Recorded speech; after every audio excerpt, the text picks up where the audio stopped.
Her హి ఓం నమ శివాయ్. ఓం నమ శివాయ్. ఓం శ్రీ భద్రకాళీ సమేత వీరభద్రస్వామిని నమో నమః. మాతృ పితృభ్యో నమః. ఆచార్య అతిథిభ్యో నమః. శ్రీమాత లలితా త్రిపుర సుందరయే నమో నమః.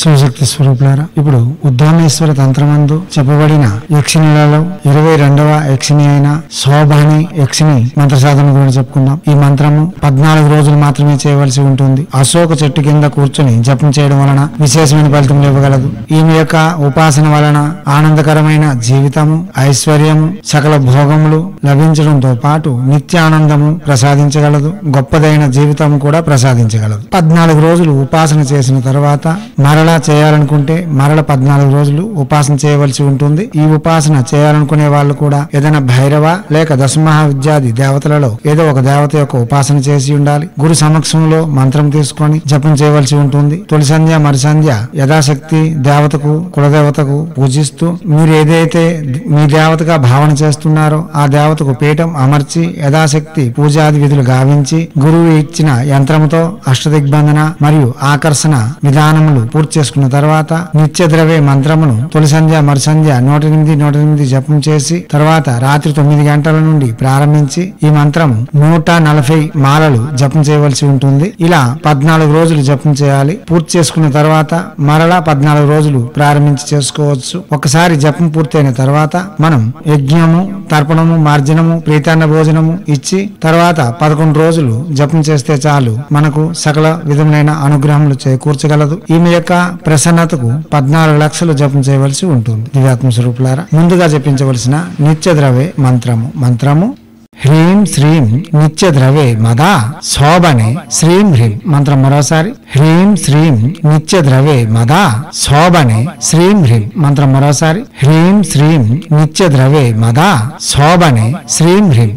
దివ్యాత్మ స్వరూపులారా, ఇక మూల మంత్రం చెప్పుకుందాం. ఈ మంత్రం ఎలా చేయాలి అన్నది ముందుగానే చెప్పుకున్నాం. ప్రసంగాలను క్షుణ్ణంగా వినండి, అవగాహన పెంచుకోండి, గురువులను ఆశ్రయించండి. అష్టదిగ్బంధన మరియు యజ్ఞాది కృతువులు అందు పాల్గొని దేవత యొక్క అనగా మూల దేవత యొక్క అనుగ్రహం పొంది, మూల దేవత అనగా మీరు ఏదైనా ఒక సాధన పూర్తి చేసి ఉండాలి అని చెప్తున్నాం కదా, ఆ దేవత యొక్క పూజను పూర్తి చేసుకున్న తర్వాత ఇటువంటి యక్షిని సాధనలు చేయడం వలన మనకు త్వరితగతిన ఫలితం రాగలవు. ఒకవేళ ఈ యక్షిని ఏదైనా ఆలస్యం చేస్తే మీరు గురువుని సంప్రదించి పరిప్రశ్నాయుతముగా అనగా మర్యాద పూర్వకమైన ప్రశ్నలతో గురువుని సేవిస్తూ గురువు యొక్క అనుగ్రహం పొంది గురువు యొక్క ఆజ్ఞతో గురు సమక్షంలో ఈ మంత్ర జపం చేసి కూడా ఏ యక్షిని యొక్క ఉపాసన సాధన పూర్తి చేసుకుని యక్షిణుల యొక్క అనుగ్రహం పొందవచ్చు. ఇప్పుడు మంత్రము ఓం ధ్రీం అశోక పల్లవ కరతళే శోభనే శ్రీం క్షః స్వాహ. మంత్రం మరోసారి ఓం ధ్రీం అశోక పల్లవ కరతళే శోభనే శ్రీం క్షః స్వాహ.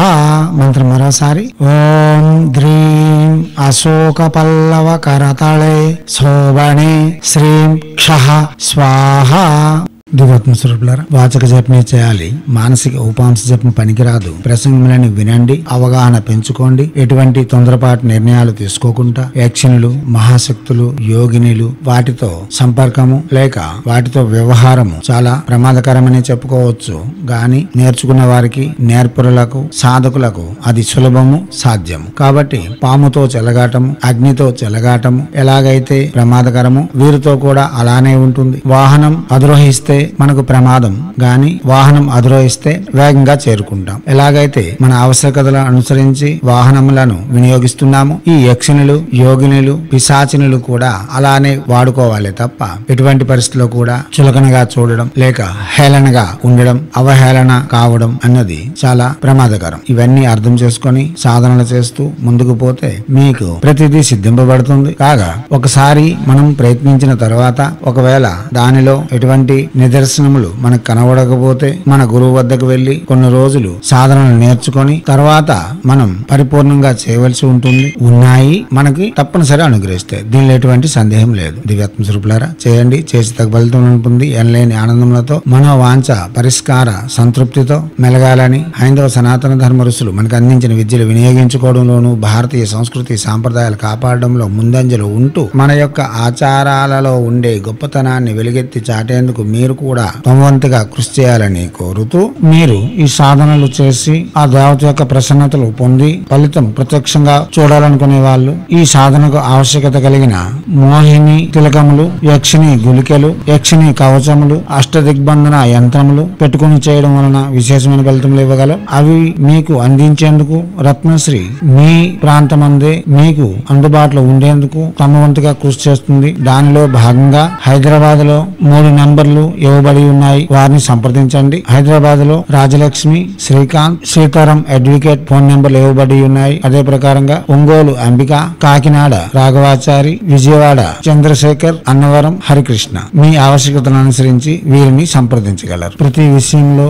మా వంతుగా శక్తి వంచన లేకుండా కృషి చేస్తూ మీ సాధనలకు మా వంతుగా సహాయం అందించాలని, ప్రతివారు సాధకులుగా మారి శక్తులను పెంపొందించుకోవాలని నిరంతరం కోరుతూ మీ సాధనలకు కావలసిన యజ్ఞ యాగాదులు, యంత్రాది విధులు అందిస్తూ నిరంతరం మీ సేవలో రత్నశ్రీ హిందూ సేవా సమాజ్ ఆచార్య భీమసింగ్ కుమార్ ఆఫ్ నిఖిలానంద సాగర్ మహారాజ్.